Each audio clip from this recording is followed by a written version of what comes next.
என் மூலியமாக ஸ்ட்ராட்டஜி பண்ணியோ இல்லை படத்தில் அரசியல் பேசியோ இல்லை படத்தில் வந்து அவர் நம்பாத ஒரு விஷயத்தை நடிச்சோ சூப்பர் ஸ்டாரோட படம் ஓட வேண்டிய அவசியம் இல்லைங்க. முதல்ல வந்து எங்கள் அப்பா சங்கி இல்லைன்னு சொன்னதே தப்பு. சங்கின்னா என்ன தப்பான வார்த்தையா? சங்கத்தை தான் சங்கின்னு சொல்கிறாங்க.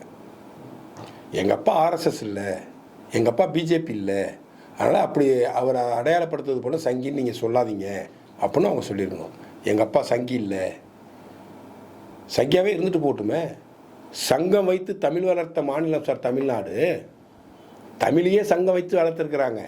சங்கியாக இருக்கிறது பெருமையான விஷயம். சங்கம் என்பது, சங்கி என்பது தவறான வார்த்தை இல்லை. அது வந்து அதனுடைய அர்த்தத்தை பார்த்தீங்கன்னா நண்பர்கள், நல்ல நட்பை உருவாக்கக்கூடியவர்கள் சங்கிகள். நீங்கள் சங்கின்னு சொல்லி அதை பேச வேண்டிய அவசியமே இல்லையே. ஏன் நீங்கள் அந்த இடத்துல எங்கள் அப்பா சங்கி இல்லைன்னு சொல்லணும்? திருமதி ஐஸ்வர்யா அவர்கள் சூப்பர் ஸ்டார் ரஜினி சார் அவர்களுக்கு அவரது பேருக்கும் புகழுக்கும் களங்கத்தை ஏற்படுத்தக்கூடிய செயலை இதன் மூலம் செய்திருக்கிறார் என்று அவர் மீது நான் பகிரங்கமாக குற்றம் சாட்டுகிறேன். சங்கி, அவரை சங்கின்னு சொன்னால் சொல்லிட்டு போகிறாங்க, விமர்சனம் பண்ணுறவங்க பண்ணிகிட்டே போகிறாங்க. பாண்டே சார் தான் அடிக்கடி சொல்லுவாங்க, ஏன்னா சங்கின்னு சொல்கிறீங்களா, சொல்லிட்டு போங்க, அதையே நான் மறுக்கணும், அதையே நான் டிஃபைன் பண்ணணும்னு கேட்பார்.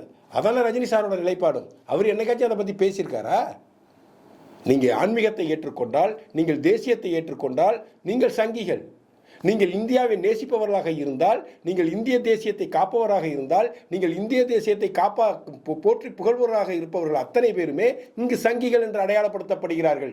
உங்கள் தந்தையார் இந்திய தேசியத்தை ஏற்றுக்கொள்ளக்கூடியவர். உங்கள் தந்தையார் ஆன்மீகத்தின் மீது பற்று கொண்டவர். அவர் தன் அரசியலுக்கு வருவதாக சொன்ன அறிக்கையில் நான் இங்கு ஆன்மீக அரசியலை முன்னெடுப்பேன் சொன்னார். அவர் மிகச்சிறந்த ஆன்மீகவாதி. அவர் ரிஷிகேஷுக்கும் இமயமலைக்கும் ஆன்மீகத்தை தேடி அலைந்து கொண்டிருக்கக்கூடியவர்.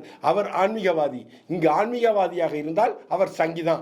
திராவிட மக்களின் பார்வையை பொறுத்தவரை திராவிட தீய சக்திகளின் கொள்கைப்படி ஆன்மீகத்தை ஏற்றுக்கொள்ளக்கூடியவர்கள், இந்திய தேசியத்தை போற்றி புகழக்கூடியவர்கள், இந்த தேச நலனில் அக்கறை உள்ளவர்கள் அத்தனை பேரும் திராவிட தீய சக்திகளுக்கு சங்கிகளாக தான் படுவார்கள். உங்கள் தந்தை ஆன்மீகவாதி, உங்கள் தந்தை தேசியவாதி, அவரை சங்கி என்று கூறுவது பொருத்தமற்றது. நீங்கள் நினைப்பதே தவறு.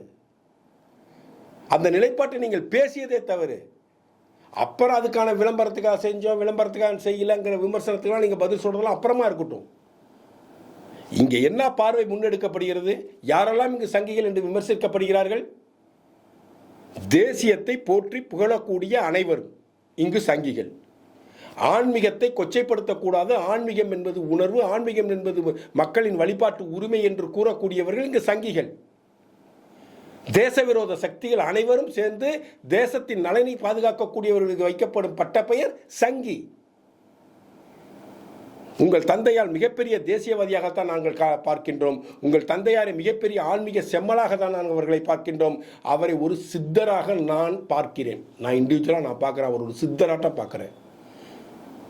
அவர் சங்கிதான் என்பதை நான் மனப்பூர்வமாக ஏற்றுக்கொள்கிறேன். சங்கி என்றால் ஆர்எஸ்எஸ்காரர் என்றோ, சங்கி என்றால் பிஜேபி சார்ந்தவர்களெல்லாம் ஒரு குற்றம் சாட்டலை. யாரெல்லாம் ஆன்மீகத்தை ஏற்றுக்கொள்கிறார்களோ, யாரெல்லாம் தேசியத்தை போற்றி புகழ்கிறார்களோ அவர்களெல்லாம் சங்கிகள் என்றார் சூப்பர் ஸ்டார் ரஜினி சார் அவர்களும் தீவிரமான சங்கி என்று நான் இங்கு பிரகடனப்படுத்துகிறேன். உங்களால் அதை தாய்க்க முடியலையா? உங்களால் அவரை ஆன்மீகவாதியாக ஏற்றுக்கொள்ள முடியவில்லையா? உங்களால் உங்கள் தந்தையாரை தேசியவாதியாக ஏற்றுக்கொள்ள முடியவில்லையா? உங்களால் உங்கள் தந்தையாரை தேசத்து மீது பற்றுள்ள ஒரு இந்திய குடிமகனாக உங்கள் தந்தையாரை ஏற்றுக்கொள்ள முடியவில்லையா? அந்த எண்ணம் இருப்பதனால தான் நீங்கள் சங்கி என்கின்ற வார்த்தையை எங்கள் அப்பாவை சொல்லாதீங்கன்னு நீங்கள் சொல்கிறீங்களா? நீங்கள் உங்கள் தந்தையாரின் பெயருக்கும் புகழுக்கும் களங்கத்தை விளைவிக்கிறீங்க. அதுதான் எனது தீவிரமான குற்றச்சாட்டு. இது அந்த ஆடியோ லான்ச்சில் பேச வேண்டிய அவசியம் என்ன வந்துச்சு? அவர் இஸ்லாமியர் வேடம் தரித்து நடித்து விட்டார், எனவே அவர் சங்கி இல்லைன்னு சொல்ல போறீங்களா? அவர் இஸ்லாத்தையும் கிறிஸ்துவத்தையும் இந்து மதத்தையும் போற்றி புகழக்கூடியவர், அனைவரையும் சமமாக பார்க்கக்கூடியவர், மிகப்பெரிய தேசியவாதி, மிகப்பெரிய மதச்சார்பின்மையை கடைபிடிக்கக்கூடிய மாபெரும் தலைவன். அவர் அரசியலுக்கு வர்றாரு, அரசியலுக்கு வரல, அதெல்லாம் வேற பிரச்சனை. அது அவர் மேலே வைக்கக்கூடிய அரசியல் ரீதியான விமர்சனங்கள். அதற்கு அவர் தெளிவான பதில் சொல்லிட்டாரு. ஆனால் உங்கள் அப்பா தேசியவாதி. உங்கள் அப்பா இந்த தேசியத்தை நேசிக்கக்கூடிய மனிதர். உங்கள் அப்பா ஆன்மீகத்தை போற்றி புகழக்கூடியவர்கள். இன்றைய வரைக்கும் 70 வயசை கடந்துவிட்ட இன்றைய வரைக்கும் அவர் ஆன்மீகத்தை தேடிக்கொண்டே இருக்கிறார். அவர் ராகவேந்திரரை ஏற்றுக்கொண்டிருக்கிறார். ராகவேந்திரராக தானே வேடமிட்டு ஒரு திரைப்படத்தை நடித்து கொடுத்திருக்கிறார். அவர்தான் உண்மையான சங்கி. சங்கி என்றால் ஆன்மீகத்தை ஏற்றுக்கொள்ளக்கூடிய ஆன்மீகவாதிகள் அத்தனை பேரும் இங்கு சங்கிகளாக அடையாளப்படுத்தப்படுகிறார்கள். உங்கள் அப்பா ஆன்மீகத்தை ஏற்றுக்கிறாங்களா இல்லையா? உங்கள் அப்பா தேசியத்தை ஏற்றுக்கிறாங்களா இல்லையா? உங்கள் அப்பா இந்திய தேசத்தை நேசிக்கிறாரா இல்லையா? இதெல்லாம் செய்கிறவங்களுக்கு பேர் சங்கி. திருமதி ஐஸ்வர்யா அவர்களே, அதையெல்லாம் திரு ரஜினிகாந்த் அவர்கள் செய்கிறார்கள். எனவே திரு ரஜினிகாந்த் அவர்களும் சங்கிதான். அவர் பிஜேபிக்காரர் இல்லை என்றால் நான் ஏற்றுக்கொள்வேன். அவர் ஆர்எஸ்எஸ்காரர் இல்லை என்றால் நான் ஏற்றுக்கொள்வேன். அவர் இந்து மக்கள் கட்சியின் உறுப்பினராக இல்லை என்றால் நாங்கள் ஏற்றுக்கொள்வோம். அவர் விஸ்வ இந்து பரிஷத்தின் உறுப்பினர் என்று சொன்னால் இல்லை என்று சொன்னால் நாங்கள் ஏற்றுக்கொள்கிறோம்.